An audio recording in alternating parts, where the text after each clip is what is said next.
मोहतरम नाज़रीन आदाब, जी टुडे न्यूज़ में आप सभी का खैर मक़दम है। बोधन हल्के के वार्ड नंबर 1 में कई ऐसे ओपन प्लॉट्स है जिस पर कोई कंस्ट्रक्शन का काम नहीं हुआ है, फिर भी उन प्लॉट्स पर म्यूनसिपैलिटी की जानिब से बिल कलेक्टर की इंक्वायरी में असाइनमेंट टैक्स जारी किया जा रहा है, जो कि मानाक़ज़ है। आज बोधन हल्के के MIM senior leader Ansar Khan ने म्यूनसिपल कमिश्नर क़मर अहमद से मुलाकात की और इस ताल्लुक़ से इस्तफसार किया। इस मौके पर उन्होंने कहा कि ये बिल कलेक्टर की सरासर लापरवाही है, जिसकी वजह से इस तरह की हरकतें अंजाम दी जा रही है। और उन्होंने ये भी सवाल किया कि ओपन प्लॉट्स पर किस बुनियाद पर असाइनमेंट किया जा रहा है, इस पर रोक लगाने और इक़दाम करने की असल ज़रूरत है। अस्सलाम वालेकुम रहमतुल्लाहि व बरकातुहू। जैसे कि आज मैं अंसार खान अपनी जानिब से बोधन म्यूनसिपाल्टी में आकर आचनपल्ली वीकर सेक्शन वार्ड नंबर 1 के ताल्लुक़ से जो असिस्मेंट फेक असिस्मेंट दिए जा रहे हैं, उस पर मैंने कंप्लेंट दी है। कमिश्नर साहब से बात भी की है। कमिश्नर साहब ने मुझे ये बताया है कि किस बुनियाद पर ये असिस्मेंट दे रहे हैं। मैंने सवाल किया तो कमिश्नर साहब ने कहा कि वहाँ पर स्ट्रक्चर अगर रहा तो उस बुनियाद पर हम असिस्मेंट करते। ऐसे कई इलीगल असिस्मेंट वहाँ पर हो रहे हैं। इसके ताल्लुक़ से मैंने कमिश्नर साहब को कहा है और कमिश्नर साहब ने मुझे कहा है कि वो जो भी प्लाट्स नंबर है असिस्मेंट के, वो प्लाट नंबर मेंशन करके दिया जाए। और जो भी वहाँ पर गवर्नमेंट ज़मीन है, जो कई लोग उस पर नज़रें जमाए हुए हैं कि कुछ हुकूमत के ज़िम्मेदार भी उसमें है, जैसे कि हमें मालूम हो रहा है। उसी अंजना में हम यहाँ पर आए थे और कमिश्नर साहब से हमने मुलाकात की और इन्वर्ट में हमने कंप्लेंट भी दी।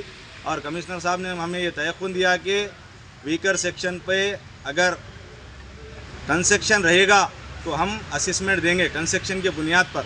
और हमने कहा कि वहाँ पर फेक पट्टे जो डबल हो रहे हैं, उस बुनियाद पर अगर किसी की जान चले जाएगी, अच्छे और बुरे के ताल्लुक़ से कई बिल कलेक्टर्स आए और गए और मौजूदा में हाल अभी प्रेजेंट भी है, जो कि अगर वहाँ पर पैसे की बुनियाद पे होने दीजिए, गलत इन्फॉर्मेशन की बुनियाद पे होने दीजिए, और वहाँ पर प्लाट पर कुछ भी नहीं रह रहा मगर वहाँ पे असिस्मेंट दे दिया जा रहा है फेक फ़ोटोज़ लगा के, जिसका एविडेंस हमारे पास मौजूद है और हमारे पास टाइमिंग कैमरे के साथ मौजूद है।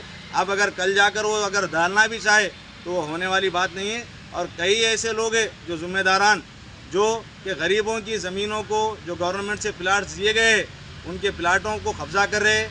और उसके अलावा जो जेन्युइन गरीब मुस्तहिक़ लोग वहाँ पर घर बनकर रहना चाह रहे, तो वहाँ के बिल कलेक्टर साहब उनको इंक्वायरी कर भी उन्हें फिरा रहे।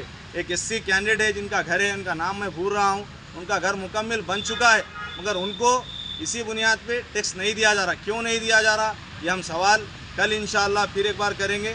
सिर्फ़ और सिर्फ हमारी रिक्वेस्ट है कमिश्नर साहब से कि ऐसे फेक जो असिस्मेंट दिए जा रहे हैं या आपको गुमराह किया जा रहा है, चाहे वो ऑफिसरों की जानिब से होने दीजिए, वहाँ के जो भी लोग फेक पट्टे बनाकर और अप्लाई कर रहे हैं सर्टिफिकेट इसके लिए, टैक्स के लिए, तो ऐसे फेक एलिगेशन जो लगा कर दे रहे हैं उसको रोका जाए। और इसी के साथ साथ मैं डिस्ट्रिक्ट कलेक्टर साहब से भी नुमाइंदगी करने की कोशिश करूँगा और हो सके तो कमिश्नर साहब को फिर एक बार आकर रिप्रेजेंट कर उस प्लाट नंबर्स दूंगा। और कई ऐसे प्लाट जो कि ज़मीन अभी तक अलाट नहीं हुई, गवर्नमेंट ज़मीन है, उस पर लोग जो लीडर्स है, चंद लीडर्स, वो जैसे कि नज़र जमा के बैठे हुए फेक पट्टे बनाकर फेक नंबर डालकर वो अपने नाम पर करना चाह रहे या किसी के नाम पर रखकर वो उस ज़मीन को हथियाना चाह रहे हैं। इसी के साथ मैं बोधन एमएलए सुदर्शन रेड्डी साहब से भी रिक्वेस्ट कर रहा हूँ कि जैसे कि हाल ही में एनएसएफ का एक कांड बाहर आया है जिस पर केसेस हुए, वैसे ही अगर होना हो,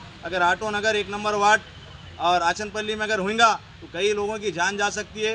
गरीब लोगों के ज़मीनों को जो गवर्नमेंट दी है, जो लीडर्स हो चाहे और कोई हो, जो हथियाना जा रहे हैं वो नहीं कर सकते। इंशाअल्लाह हम जब तक रहेंगे इस पर लड़ेंगे और कमिश्नर साहब को फेक जो असिस्मेंट के बुनियाद पर बुलाकर लाकर दी जा रही है फाइल, उस पर हम बात करेंगे और उनको आगाह करेंगे। कमिश्नर साहब ने हमको तयक़ुन दिया कि वो उस फेक असिस्मेंटों को कैंसिल करेंगे। बल्कि मैं उनसे रिक्वेस्ट करता हूँ कि ऐसे जो मुलाजिम हैं जो फेक असिस्मेंट दे रहे हैं उनको सस्पेंड किया जाए। कलेक्टर साहब का भी मैं नुमाइंदगी करूँगा। इसी के साथ साथ मैं अपनी बात को ख़त्म करता हूँ। अस्सलाम वालेकुम व रहमतुल्लाहि व बरकातुहू।